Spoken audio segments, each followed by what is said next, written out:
नमस्कार विद्यार्थी मित्र, आपण सेट चॅप्टरच्या शेवटच्या टप्प्यात आलेलो. एक मिनिटात रिपीट करतो पटपट. आपण रिकॅप घेऊ. सेट म्हणजे काय बघितलं? सेट लिहिण्याच्या दोन पद्धती, रोस्टर फॉर्म आणि दुसरी रूल मेथड. नंतर सेटचे टाइप्स बघितले. पहिल्यांदा empty set, singleton set, infinite set, finite set, equal set, subset.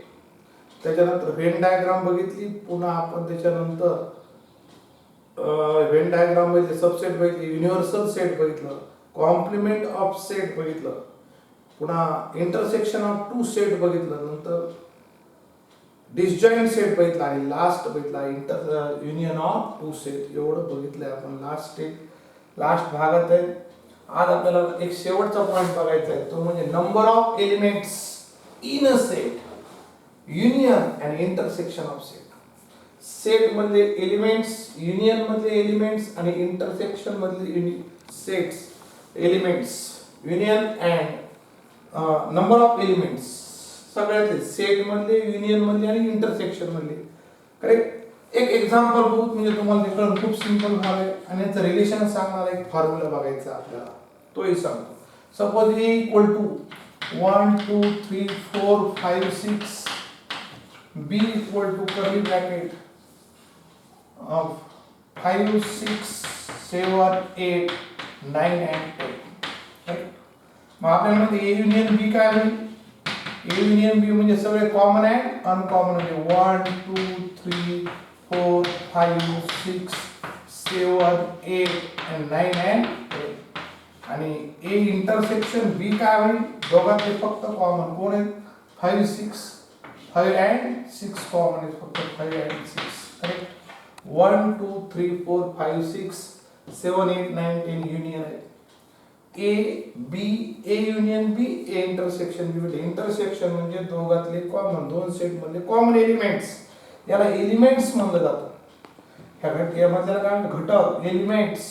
मग इथं ह्या सेट मध्ये नंबर ऑफ ए किती म्हणतात? नंबर ऑफ ए सेट मधले एलिमेंट्स, नंबर ऑफ ए म्हणायचं त्याला किती? 6.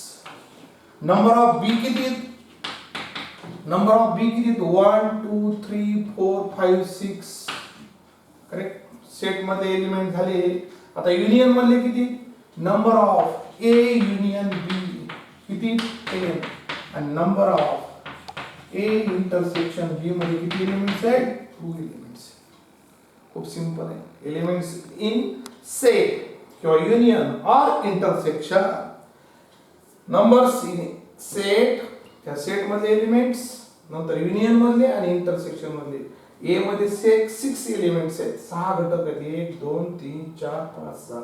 याच्यामध्ये 1 2 3 4 5 आणि 6 एलिमेंट्स आहेत. युनियन मध्ये 10 एलिमेंट्स आहेत आणि इंटरसेक्शन मध्ये किती एलिमेंट्स आहेत? 2. यांचं रिलेशन सांगणारा एक फॉर्म्युला बघायचं आपल्याला. त्याच्या 2 मार्काला एक्झाम मध्ये प्रॉब्लेम विचारला जातो. मग काय रिलेशन सांगणार फॉर्म्युला? त्याचा फॉर्म्युला आहे number of A union B equal to number of A plus number of B minus number of A intersection B. तुम्ही चेक करू शकता. आता ए युनियन बी म्हणजे किती? 10 आहेत बघा. इथं काय करा, 6 आणि 6 12. बघा 7 घेत नाही. हे 10 आहेत. हे 6 प्लस 6 मायनस 2 म्हणजे 10 इक्वल टू काय झालं? 10. म्हणून हा फॉर्म्युला लक्षात घ्या. त्याच्यात तयार होतो, लक्षात घ्या. यालाच तुम्ही दुसऱ्या पद्धतीने मांडू शकता. ऑर असं केलं तरी चूक नाही. Number of A intersection B equal to number of A plus number of B minus number of A union B. कसं आहे मांडा? फक्त याचं ट्रान्सफर इकडे केलं आणि याचं ट्रान्सफर तिकडे केलं. हे प्लस होते, ते मायनस झाले, ते मायनस झाले. दोन्ही एकच आहे, लक्षात घ्या. काही मांडलं तरी एकच आहे. तुम्ही काही बदल केला नाही, याचं ट्रान्सफर केलं. काय म्हणते सर अजून वेगळं जमन का? ऑर याला ट्रान्सफर करायचं. Number of A plus number of B is equal to number of A union B plus number of A intersection B. तसंही चालतं, पण आवश्यकता नाही. तिन्ही एकच आहे. थोडे थोडे बदल शक्यता आपण याचाच वापर करणार आहोत. तिन्ही एकच आहे. थोडं थोडं मॉडिफिकेशन केलेले त्याच्यामध्ये, लक्षात घ्या. तर हे फॉर्म्युलाच्या आधारावर आपल्याला पुढची एक्सरसाइज बघायची, सिंपल आहे, काही वर्ड प्रॉब्लेम आहे ते बघायचे. पॉइंट कळाला. Number of elements in a set. A set मध्ये 6 एलिमेंट आहेत, बी सेट मध्ये 6 एलिमेंट आहेत. युनियन मध्ये किती आहेत? हे युनियन आहे, युनियन म्हणजे दोघातले कॉमन अँड अनकॉमन. त्याच्यात किती एलिमेंट आहेत? 10. आणि ए इंटरसेक्शन बी मध्ये किती एलिमेंट आहेत? 2. यांचं रिलेशन सांगा, फॉर्म्युला हा आणि हा एकच आहे, ऑर मध्ये कोणताही लिहिलं तरी चालतो. आणि आपण व्हेरीफाय सुद्धा करू शकतो. नंबर ऑफ ए युनियन बी म्हणजे किती? टी आहे. ए प्लस बी किती आहे? 12 मायनस 2 म्हणजे किती? 10. LHS equal to RHS. यांचा रिलेशन सांगणारा फॉर्म्युला आहे. आपण तो त्याच्यावर प्रॉब्लेम घेऊ. लास्ट पॉइंट होता या चॅप्टर मधला, खूप सिंपल चॅप्टर आहे. तुम्ही जर नीट बघितलं असेल तर तुमच्या लक्षात येईल की चॅप्टर संपत यायला, काहीच अडचण नाही. फक्त आपल्याला वाटतंय ऑनलाईन आहे, काहीच नाही समजत नाही, असं नाही. होमवर्क करत चला. भरपूर विद्यार्थ्यांनी होमवर्क केलाय, चांगली गोष्ट आहे. ओके, आता याच्यावर आपण काय बघू? Practice set, last practice set of this chapter.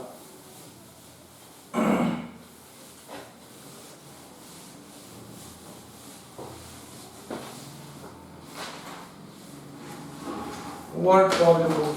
Practice set 1.4. Practice set 1.4. पहिला बघू. त्याचा पहिला प्रॉब्लेम बघू आपण. Number of A equal to 50. Number of A union B equal to 29. Number of A intersection B equal to 7. Then find number of B how much.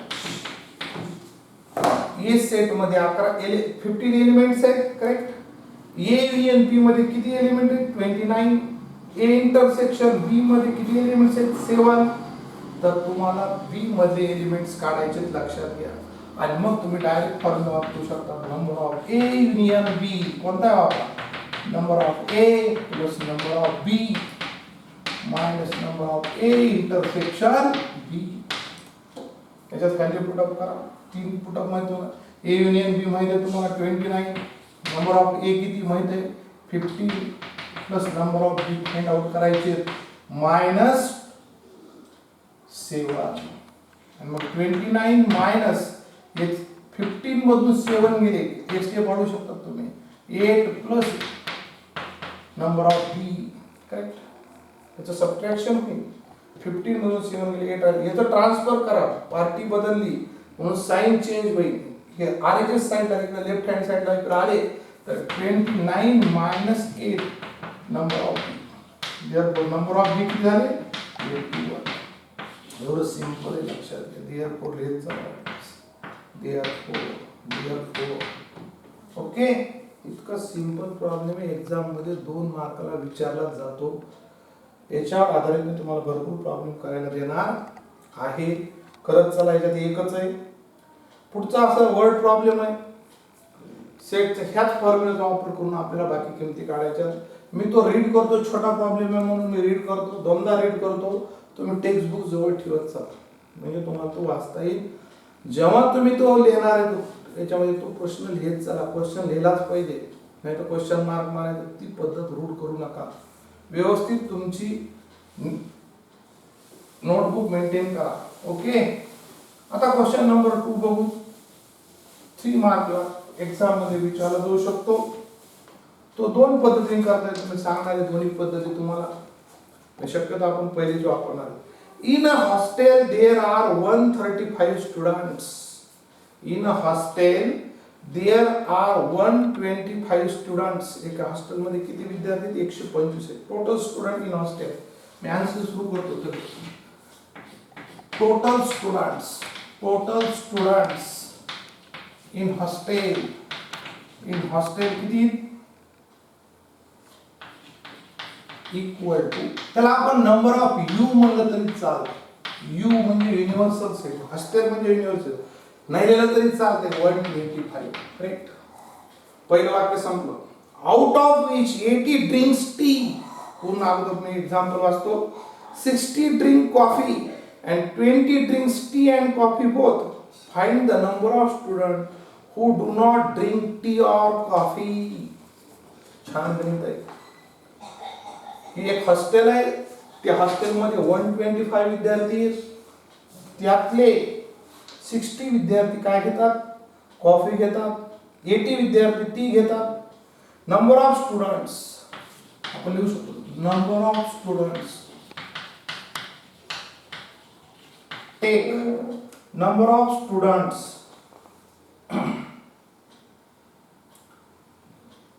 number of students take drink माना पाहिजे, drink T, त्याला मुद्दाम लिहितो आपण number of T किती ते 80 आहे. Number 2 number of students, number of students drink coffee, number of C करतो त्याला सिम्बॉल देतो, ते किती 60. आणि number of students, number of students student drink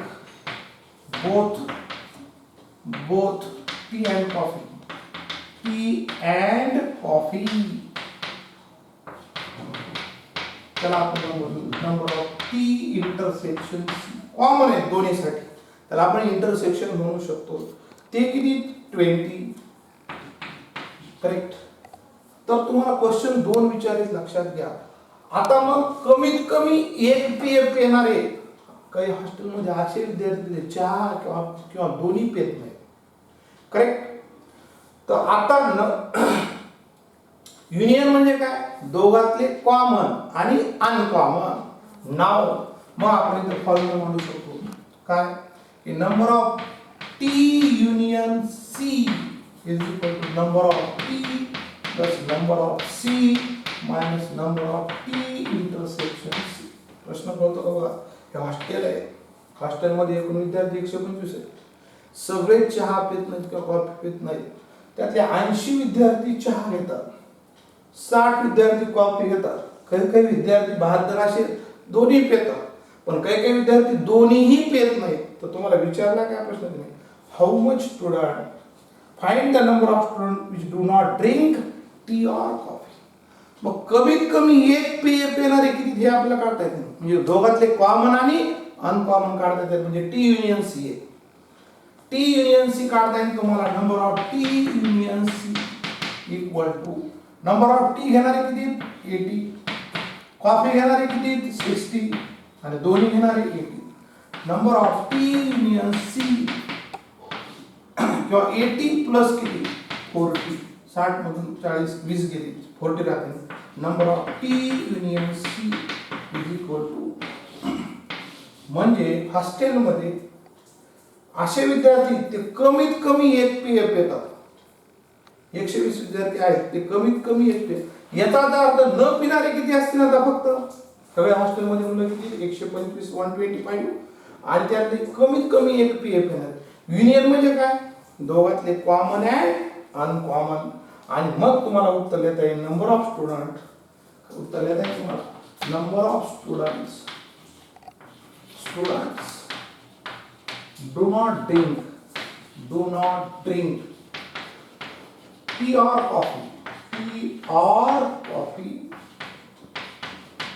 equal to number of union असेल तरी चालतंय minus number of T union C, किंवा याचा कॉम्प्लिमेंटरी म्हणलं तरी चालेल. डोक्यात येते का बघा, जे यू मध्ये आहेत पण टी युनियन सी मध्ये नसणारे असे किती हॉस्टेलमध्ये राहतात पण दोन्ही पित नाहीत, पित नाहीत असे कोण आहेत.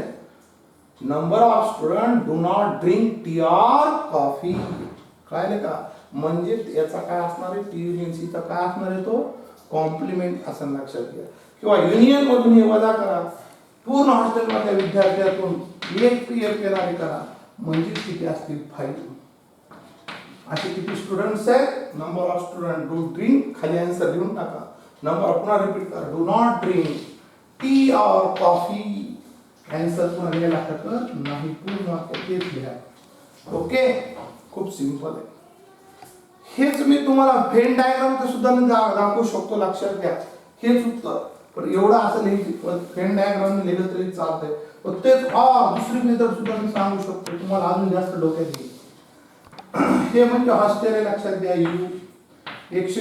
125 विद्यार्थी हॉस्टेलमध्ये नाही. हे टी घेणारे, हे कॉफी घेणारे, दोन्ही घेणारे किती 20 कॉमन. दोन सर्कल काढले, दोघांचे कॉमन 20 स्टुडंट्स आहेत जे टी घेतात आणि काय घेतात, कॉफी घेतात. सगळे विद्यार्थी किती यू मध्ये 125 आहेत, करेक्ट. आणि आता नीट लक्षात घ्या, आता नुसते फक्त टी घेणारे किती असतील, टी घेणारे टोटल 80, त्यातले कॉमन 20 म्हणजे किती असते, 60 असते. लक्षात घ्या, पाहिलं का. हे म्हणजे फक्त टी घेणारे आणि 60 + 20 म्हणजे टी घेणारे पूर्ण. आणि इकडे किती असतील 60 इथे कॉफी घेणारे पूर्ण, त्यातले 20 मायनस करा म्हणजे फक्त कॉफी घेणारे किती 40. बरोबर आहे का, बघा चेक करा. म्हणजे 60, 20 आणि 40 दोन्ही मिळून किती झाले 60, 100, 120 आणि यू म्हणजे किती 125. मग हे दोन्ही न घेणारे कोण असते, फक्त 5 विद्यार्थी. लक्षात. याचा कॉम्प्लिमेंट आहे, याचा कॉम्प्लिमेंट हा असेल 5. युनियन म्हणजे 125 विद्यार्थी. लक्षात घ्या पूर्ण, किंवा तुम्ही 5 लिहिले तरी बाहेर पण बाहेर युनियन, यू लिहिलं तरी चालतं. यू म्हणजे काय 125, तुम्ही तर 5 लिहिलं तरी काही हरकत नाही, नाही लिहिलं तरी चालतं. यू म्हणजे किती 125, तुम्ही लिहिलं तरी चालतं. यू = 125. हे फक्त टी घेणारे 60, टी आणि कॉफी घेणारे 60 अधिक 20 80, आणि कॉफी आणि टी दोन्ही घेणारे 60 आणि 20 60 80. 60 येते, लक्षात घ्या. 80 आहे टोटल टी घेणारे. लक्षात घ्या, समजत आहे बघा. टोटल टी घेणारे त्यातले 20 असे ते कॉफी सुद्धा घेतात, आणि टोटल कॉफी घेणारे किती 60, त्यातले फक्त कॉफी घेणारे किती 40, पण 20 असे की ते दोन्ही घेतात, टी सुद्धा घेतात. लक्षात घ्या, अशा पद्धतीने सुद्धा दाखवले जातं भेटणार. त्याची माहिती देत फक्त समजण्यासाठी सांगितलं, हीच मेथड वापरा. असं लिहिलं तरी चालते फिगर काढून, पण तुम्हाला समजण्यासाठी सांगले. फक्त चहा घेणारे 60 आणि दोघांतले कॉमन दोन्ही घेणारे किती 20, आणि फक्त चहा घेणारे कॉफी घेणारे 40, पूर्ण चहा घेणारे 80, पूर्ण कॉफी घेणारे 60.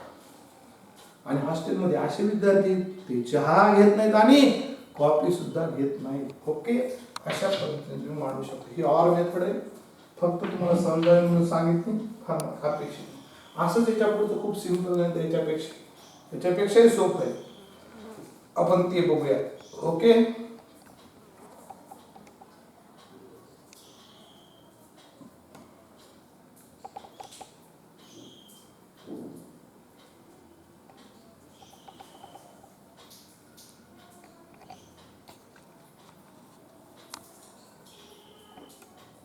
ओके.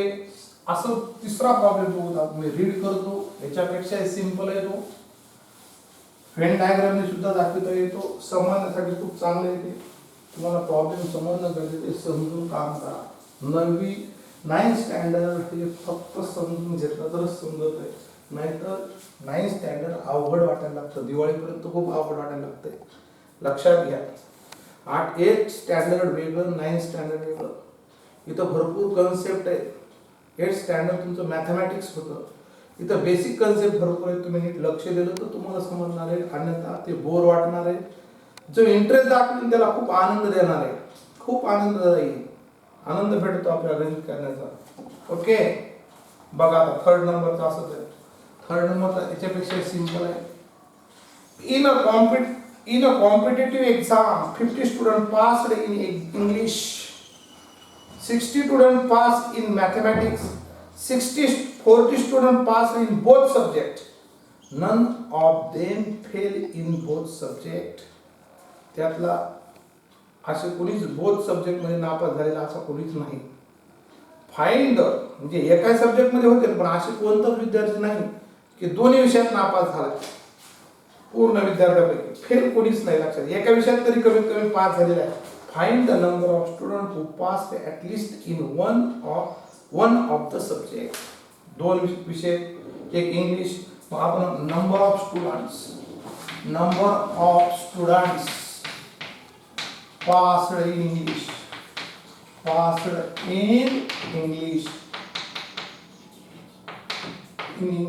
त्याला नंबर ऑफ ई करू आपण symbol number of E equal to किती 50 students sorry number of student passed in English 50 number of students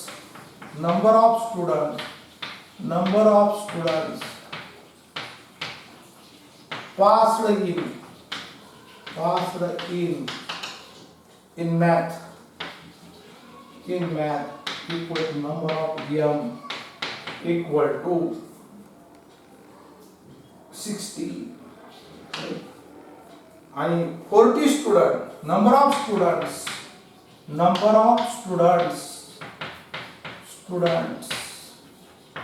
passed in both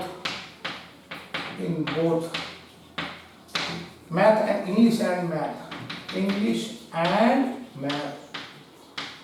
त्याला म्हणायचं number of E intersection M equal to 40 त्यांनी इथं condition टाकली नापास कोणीच झाले दोन्ही विषयात नापास झाले पण दोन्ही विषयात नापास होणारे विद्यार्थी नाही तिथं none of them fail in both subjects find the number of students who pass at least in one subject number of students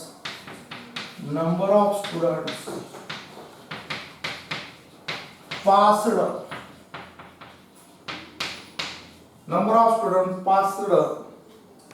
at least in one subject म्हणजे तुम्हाला विचारलंय काय number of E union M विचारले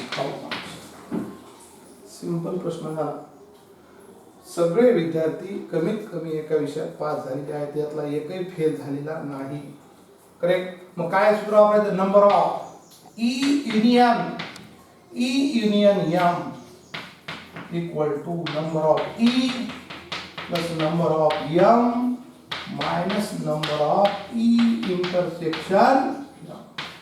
Correct? Number of E किती 50 plus 60 minus 4 किती होते 110 किंवा ते मायनस करा 50 plus 20 number of E union M equal to 70 students हे काय झाले ऍटलीस्ट आन्सर लिहून टाका number of students pass number of students pass at least one subject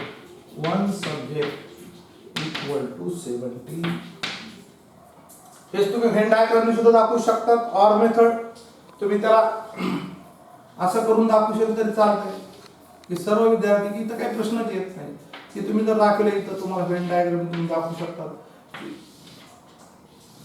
इथं हे इंग्लिश हे मॅथ दोन्ही पास होणारे किती 40 आणि मग आपल्याला किती पूर्ण इंग्लिश मध्ये पास होणारे किती 50 म्हणजे फक्त इंग्लिश मध्ये पास होणारे किती 10 हे कॉमन आहेत आणि मॅथ मध्ये 60 म्हणजे इथे किती होते 20 लक्षात घ्या आणि टोटल म्हणून बघा 70 होतील का नाही 40 प्लस 10 50 प्लस 20 70 कमीत कमी एका विषयात पास होणारे विद्यार्थी किती 70 कॉमन आहे असं पण लक्षात आलं तर तुमच्या येईल आवश्यकता नाहीची पण समजण्यासाठी तुम्हाला सांगितलंय हीच पद्धत वापरा सिंपल आहे 3 मार्काला येऊ शकतं असंच पुढचं गणित आहे पण 2-3 क्वेश्चन आहेत त्याच्यात थोडं स्टार केलेलं आहे त्याच्यात अजून छोटे छोटे प्रश्न तुम्हाला करता येतील ओके आपण ते बघूयात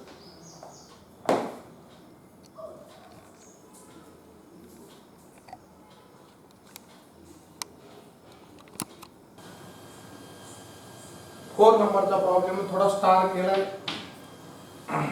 तसाच आहे मी मुद्दाम प्रॉब्लेम दिला मोठा आहे 3 क्वेश्चन विचारले त्याच्यामध्ये छोटे छोटे नीट लक्ष द्या अ सर्वे वाज conducted to know the hobby of 220 students किती विद्यार्थ्यांचा सर्वे घेण्यात आला 220 स्टुडंटचा सर्वे घेण्यात आला लक्षात घ्या of class 9th of class 9th.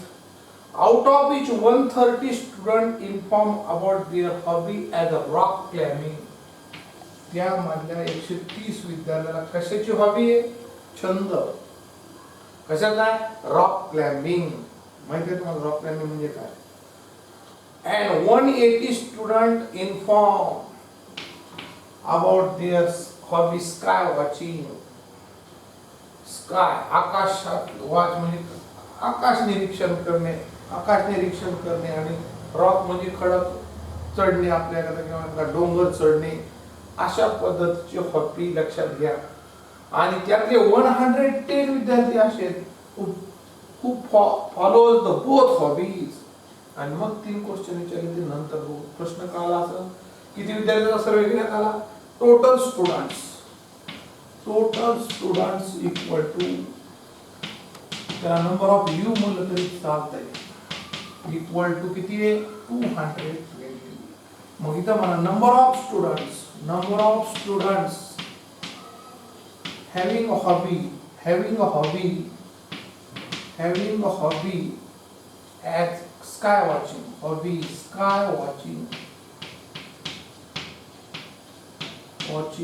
equal to, yes लिहितो आपण, sky watching equal to number of yes equal to किती?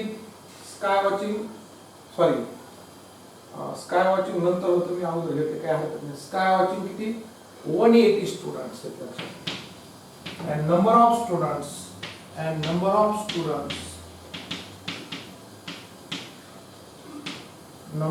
students having hobby equal to rock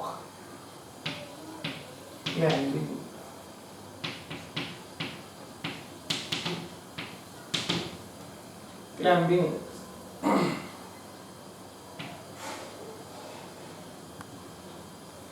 किती ते बघा रे, रॉक 130 ते किती? हॉबी 130. नंबर ऑफ आर करू त्याला 1 खाली वर झाले वाक्य काय हरकत नाही. पुन्हा एकदा वाचतो.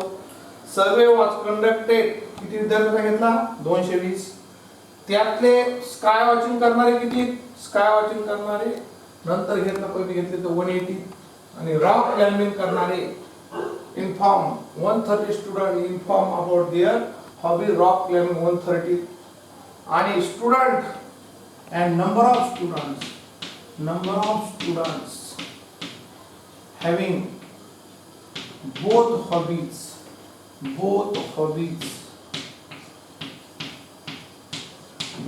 असणारे किती? नंबर ऑफ काय करता येईल तुम्हाला? दोन्ही असलेले यस इंटरसेक्शन आर ते किती? 110. दोन्ही छंद असलेले 110 students who follow the hobbies.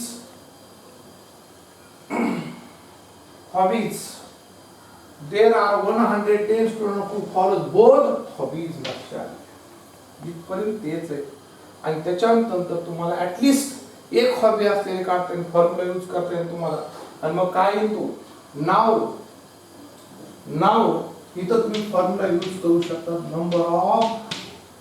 number of S union R equal to number of S plus number of R minus number of S intersection R. Number of S किती मग? 180. Number of R किती? 130 minus 110 म्हणजे 180 plus किती होते? 20. Number of S union R किती आहे? 200. कमीत कमी एक छंद असलेले किती विद्यार्थी?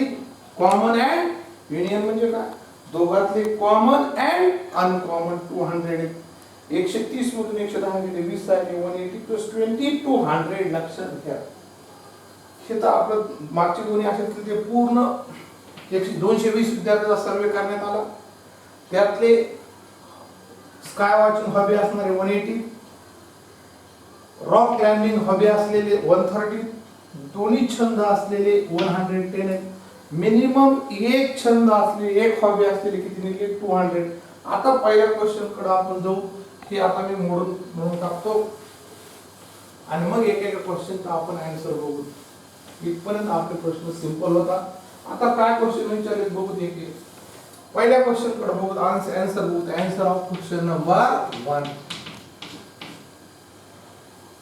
Then how many students do not have any of two hobbies? मग इथं मग काय करावं number of students do not have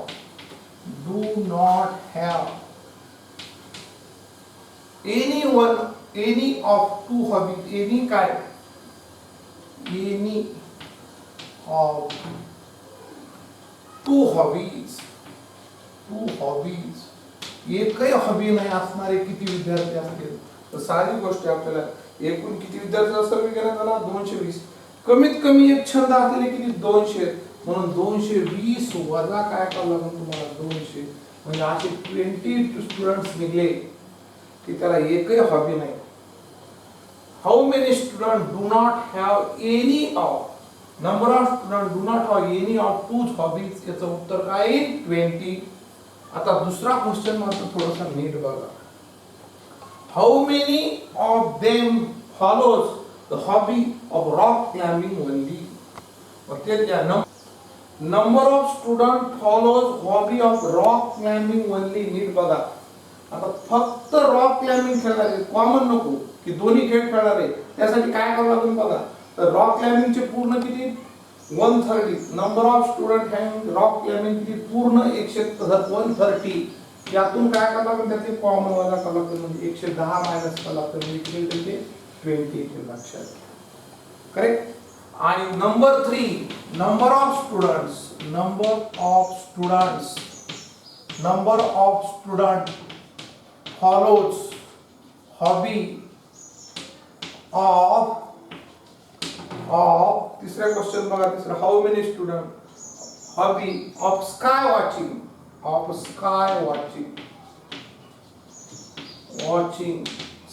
watching only. तर त्याला काय करावं लागेल लक्षात घ्या. 180 मधून किती मायनस करावं लागेल 110 म्हणजे ते किती येते 70. करेक्ट. तिन्ही क्वेश्चन नीट बघा. पहिला काय विचारलाय कि how many student do not have any of two hobbies. Total student किती होते टोटल स्टुडंट 220 होते त्यातले एक कमीत कमी छंद असणारे किती 200 मग ते मायनस केले म्हणजे 20. फक्त रॉक क्लाइंबिंगची हॉबी असणारे विचारले पूर्ण रॉक क्लाइंबिंग करणारे किती तर ते 130 होते आणि त्यातले कॉमन काढून द्यायचे 110 म्हणजे फक्त असे 20 विद्यार्थी ते 20 स्टुडंट असे जे की स्काय वॉचिंग करत नाहीत. लक्षात घ्या. फक्त रॉक क्लाइंबिंग मला ओनली म्हणायला लक्षात घ्या की 130 मधून 110 कॉमन वजा केले तर 20 स्टुडंट असे ते फक्त आणि फक्त काय करतात रॉक क्लाइंबिंग करतात ते स्काय वॉचिंग करत नाहीत. किती 20. तसंच 70 स्टुडंट असे ते फक्त स्काय वॉचिंग करतात रॉक क्लाइंबिंग करत नाहीत. हेच आपण व्हेन डायग्रामच्या सहाय्याने सुद्धा बघू शकतो. लक्षात घ्या म्हणजे तुम्हाला अजून डोक्यात येईल. फक्त 3 वेगळे प्रश्न विचारले त्यांनी हे काय व्हेन डायग्रामच्या सहाय्याने तुम्ही करू शकता. ते व्हेन डायग्रामच्या सहाय्याने बघत असताना आपण कसं करणार त्याला की मी तुम्हाला दाखवतो इथे ह्या पद्धतीने असं दाखवलं तरी चालतंय. आता दोन्ही मध्ये हे काय इथं आपण काय म्हणू शकतो इथं स्काय वॉचिंग इथं रॉक क्लाइंबिंग दोघांमध्ये कॉमन किती होते 100. करेक्ट. आता 110 दोघात कॉमन आहे पण फक्त स्काय वॉचिंग करणारे किती घेते 180 मधून 180 मधून जर 110 वजा केले तर हे 70 होईल. पण दोन्ही मिळून म्हणलं तर 180 होईल. फक्त स्काय वॉचिंग करणारे किती झाले 70 आणि दोन्ही मिळून किती होते 118. इकडे जाते रॉक क्लाइंबिंगचं टोटल किती 100 किती 130 त्यातले 110 कॉमन आहेत आणि फक्त 20 कसे आहेत मग फक्त 20 रॉक क्लाइंबिंग करणारे. लक्षात घ्या याच्यातून तुम्हाला दोघातले कॉमन आणि अनकॉमन हे कॉमन आणि हे काय अनकॉमन आहेत. 70 स्टुडंट फक्त स्काय वॉचिंग करतात 20 स्टुडंट्स 20 स्टुडंट फक्त रॉक क्लाइम्बिंग करतात आणि 110 स्टुडंट दोन्ही करतात. पण असे काही स्टुडंट आहेत, टोटल स्टुडंट 220 आणि त्यातून जर हे मायनस केले तिने, तर असे विद्यार्थी की दोन्ही नाही करू शकत ते किती, ते किती लक्षात घ्या की ते 20 विद्यार्थी आपण घेऊ शकतो. आणि यू किती, मग यू हा पूर्ण झाला. याचा कॉम्प्लिमेंटरी हा 20 जे यू मध्ये आहेत पण नाही हे बाहेर आहेत 20 लक्षात घ्या. करेक्ट. हे काय करतात 20 विद्यार्थी हे काहीच करत नाही, दोन्ही छंद आहेत त्यांना 20 वाल्यांना लक्षात घ्या. यू म्हणजे सगळे आले 70 110 20 20 टोटल म्हणून किती होते बघा, ते होते 220 110 70 करेक्ट 180 200 220 सगळे झाले यू मध्ये. त्यातले फक्त पुन्हा एकदा रिपीट करतो आणि थांबतो. स्काय वॉचिंग करणारे 70, दोन्ही हॉबी असणारे 110 आणि रॉक क्लाइम्बिंग, फक्त rock climbing only rock climbing करणारे 20. आणि हे 20 असे आहेत की ते दोन्ही छंद आहेत, त्याला दोन्ही हॉबी नाही आणि यांचा मग पूर्ण काय तयार होतो, यू होतो. हे एकच आहे. फक्त 3 क्वेश्चन मी विचारले, ते थोडं नीट लक्षात घ्या. ओके. एक क्वेश्चन राहिला, आपण बघू. लास्ट क्वेश्चन खूप सिंपल आहे, 5 नंबरचा आपण बघू. 3 क्वेश्चन हे थोडेसे याचे होते, वर्ड प्रॉब्लेम होते, याच्यावर मी एक्सरसाइज देणार आहे. आता एक्सरसाइज मधला लास्ट क्वेश्चन आहे. Observe the given Venn diagram. Observe the given Venn diagram and write the following sets. हा यू सेट दिलाय तुम्हाला, त्यामध्ये हा ए सेट आणि बी सेट आहे. दोघांमध्ये एम आणि एन कॉमन एलिमेंट्स आहेत, लक्षात घ्या. तुमच्याकडे टेक्स्ट बुक असू द्या, थोडं दिसत नसलं तरी एम आणि एन काय आहेत, कॉमन एलिमेंट्स आहेत. ए मध्ये कोण आहेत, X Y Z M N. फक्त ए मध्ये कोण आहेत, X Y and Z. Elements only in set A which is not in B. मी काय म्हणतो बघा, elements which are in A but not in B. तर कॉमन सोडून ओनली एलिमेंट्स इन काय, एक्स वाय झेड. आणि पूर्ण ए मधले म्हणल्यानंतर काय, X Y common and uncommon. तसंच बीच आहे, फक्त बी मध्ये असणारे पी आर क्यू आणि बी मध्ये पूर्ण असणारे P R Q M N.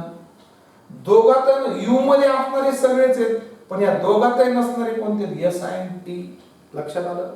आणि यू म्हणजे सगळे आले X Y Z M N P Q R आणि एस टी यू आहे, लक्षात घ्या. मग पहिला क्वेश्चन विचारला ए मध्ये कोण आहे. खूप सिंपल आन्सर आहे, A equal to curly bracket X Y Z आणि एम एन. करेक्ट. ए मध्ये ए सेट कोण आहे, हा कॉमन असू द्या. फक्त ए मध्ये असणारे एम एन दोघात आहे, फक्त only in set A which are not in B, तर ते एक्स वाय झेड लक्षात घ्या. सेट बी मध्ये कोण आहे, दुसरा क्वेश्चन विचारलाय बी. पहिला क्वेश्चन झाला, दुसरा बी मध्ये कोणते एलिमेंट आहेत, P Q R and M N common element आणि अनकॉमन एलिमेंट. थर्ड क्वेश्चन विचारलाय तुम्हाला की यू कोण आहे. यू इक्वल टू सगळे घ्यावं लागतं यू मध्ये. बघा यू मध्ये कोण होईल, X Y Z M N P Q R आणि ह्याचे एस अँड टी सगळे यू मध्ये आले, लक्षात घ्या. सिंपल प्रश्न सांगायला सारखा, पण मी घेलो. एखादा प्रश्न तुम्ही व्हिडिओ स्टिल करून स्वतः मनाने लिहू शकतात किंवा व्हिडिओ पहिल्यांदा पूर्ण बघा मग उत्तर लिहून काढा. तसेच तुम्ही तुमची मेथड बघा. आता मुद्दा मी सगळे घेण्याचं कारण काही जण म्हणतात ह्या नाही पण असं समजून सांगा, त्यापेक्षा मी सगळेच घेतोय. तुम्हाला जे येतं ते मनाने करा आणि नंतर बघा आपले उत्तर बरोबर आहेत का. कोणती पद्धत तुम्हाला जी आवडती ती फॉलो करा. एकदा पूर्ण व्हिडिओ बघा मग प्रश्न उत्तर सोडा. नाही आलं तर पुन्हा ते बघू शकतात. ओके. ए डॅश 4 नंबरचा बघा. ए डॅश म्हणजे काय, जे यू मध्ये आहेत पण ए मध्ये नसणारे. म्हणजे X Y Z M N सोडून सगळे जे यू मध्ये आहेत पण त्याचा complement of A. A dash मग X Y Z M N सोडून कोण आहे, P Q R S and T. Okay simple आहे. 5th नंबरचा बघू बी डॅश. बी डॅश जे यू मध्ये आहेत पण बी मध्ये नसणारे म्हणजे कोण आहेत, P Q R S T. P Q R आणि एम एन सोडून सगळे म्हणजे कोण आहे X Y Z and S T. Correct. बघा 1 2 3 4 5 याच्यात एकही कॉमन एलिमेंट असता कामा नये एवढी काळजी आहे. इथे X Y Z S T तर P Q R M N आहे. इथं P Q R S T X Y याच्यात एकही कॉमन असता नाही. ए आणि ए डॅश मिळून काय तयार झाला पाहिजे यू तयार झाला पाहिजे. लक्षात घ्या ए आणि युनियन ऑफ ए आणि A dash equal to U. Union of B and B dash equal to U. हे दोन्ही डिसजॉइंट सेट असणं गरजेचं आहे. ए आणि A dash are disjoint set. B and B dash are disjoint set असणं गरजेचं आहे. मी काय बोललो ते नीट ऐका की A and A dash are disjoint set याच्यात एकही कॉमन एलिमेंट असता कामा नये आणि ए आणि ए डॅश युनियन हा काय झाला पाहिजे यू झाला पाहिजे. बी आणि बी डॅश युनियन काय झाला पाहिजे यू झाला पाहिजे. बी आणि बी डॅश चा इंटरसेक्शन काय असला पाहिजे डिसजॉइंट सेट असणं गरजेचं आहे. बी बी डॅश झाला. आता त्याच्यानंतरचा लास्ट क्वेश्चन बघू आपण ए युनियन बी डॅश. आता इथं राहिला बघा एक क्वेश्चन होता की ए युनियन बी राहिला आपला क्वेश्चन नंबर 3 माझा पुढे झालाय. तर क्वेश्चन नंबर 3 आता मी इथं याला 1 2 हा 4 नंबरचा आहे, हा 5 हा 6 3 राहिलाय आपला तो आपण करून घेऊ. 3 नंबरचा होता ए युनियन बी. ए युनियन बी म्हणजे काय होईल बघा. ए युनियन बी म्हणजे काय होईल X Y Z M N and P, Q, R. दोघातले कॉमन आहे अनकॉमन. दोघातले कॉमन कोण आहे एम एन. अनकॉमन कोण आहे X Y Z P Q R. Okay. तो थर्ड नंबरचा होता. हे 1 2 3 4 नंबरचा यू चा होता. 5th नंबरचा ए डॅश बी डॅश आणि आता लास्ट 7 नंबरचा एक क्वेश्चन बघू आपण. तो म्हणजे A union B dash. A union B dash म्हणजेच काय असेल तुमच्या लक्षात जे यू मध्ये आहेत पण ए युनियन बी मध्ये नसणार आहे ते कोण असणार आहे एस टी. जे यू मध्ये आहेत पण यांच्या युनियन मध्ये नाही हे सोडून सगळे एस आणि टी. ज्यांना मी होमवर्क केला दिला होता ते केला असेल त्यांना सहज लक्षात येईल. खूप सिंपल क्वेश्चन आहे. 4 मार्काला 3 मार्काला एक्झाम मध्ये विचारला जाऊ शकतो. 6 क्वेश्चन आहेत. 3 मार्काला अर्धा मार्काला एक क्वेश्चन विचारला जाऊ शकतो. इथं तुमचा हा चॅप्टर प्रॅक्टिस सेट संपलेला आहे. याच्यावर मी होमवर्क देणार आहे. या व्यतिरिक्त तुम्ही प्रॉब्लेम सेट 1 त्यातला पहिला क्वेश्चन आहे तुमचा choose the correct alternative answer of the following questions. MCQ आहेत मल्टिपल चॉईस क्वेश्चन सारखे क्वेश्चन आहेत. 4 पर्याय दिलेत त्यापैकी एक करेक्ट बघायचा आहे. पूर्ण एक्सरसाइज वर पुन्हा गणित प्रॉब्लेम असतात एकत्र प्रॉब्लेम असतात त्याला आपण प्रॉब्लेम सेट म्हणतो. आपण तो सुद्धा पूर्ण घेणार आहे. पण तुम्ही मी याच्यावर एक्स्ट्रा प्रॅक्टिस देणारच आहे पण तुम्ही प्रॉब्लेम सेट मधला क्वेश्चन 1 आणि 2 करायचा आहे. त्यातला एखादा लक्षात नाही आला तर तुम्ही मला वैयक्तिक आपण म्हणू शकता सर मला आलं नाही मी त्या पुन्हा व्हिडिओ घेणार आहे. जेव्हा पुढचे क्वेश्चन 3 च्या पुढचे मी घेणार आहे. क्वेश्चन 1 आणि 2 सिंपल आहे तुम्ही करा. मल्टिपल चॉईस क्वेश्चन आहेत येतील. एखादं नाही लक्षात आलं तर त्याचं मी तुम्हाला त्याचं क्लिअरिफिकेशन देईन किंवा ते कसं उत्तर बरोबर हे दाखवीन.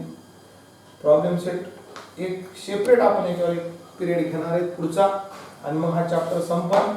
हा चॅप्टर संपल्यानंतर पार्ट 2 त्यातला पहिला चॅप्टर मी जॉमेट्रीचा सुरू करीन. यानंतर हे व्हिडिओ तुमचे प्रायव्हेट होणार आहेत. आत्ता सध्यासाठी ओपन आहे. ज्या विद्यार्थ्याला माहीत नाही किंवा त्यांनी ते बघितले यानंतर प्रायव्हेट होणार आहेत लक्षात घ्या. ते कोणाला दिसणार नाही फक्त आपल्या ग्रुपवरच्या विद्यार्थ्याला दिसतील लक्षात घ्या. अजून एवढ्या पिरियड पर्यंत किंवा शनिवार रविवार पर्यंत ते ओपन आहे. पुढच्या सोमवारपासून ते फक्त प्रायव्हेट होतील. ते आपल्याच ग्रुपच्या विद्यार्थ्याला दिसतील पुन्हा कोणाला दिसणार नाही. होमवर्क टाकत चला करत चला. अजून ज्यांनी ऍडमिशन घेतलं नाही त्यांना मुद्दाम सांगा. तुमची रिॲक्शन महत्वाची. हे ऑनलाईन लेक्चर कसे होईल समजायलेत का. अजून पूर्ण प्रॉब्लेम सेट मी घेणार आहे 3 क्वेश्चनच्या पुढचा ते आपण बघू आणि ह्या एक्सरसाइजवर मी एक्स्ट्रा प्रॅक्टिस देणार आहे. ओके तोपर्यंत आपण थांबूया. थँक्यू.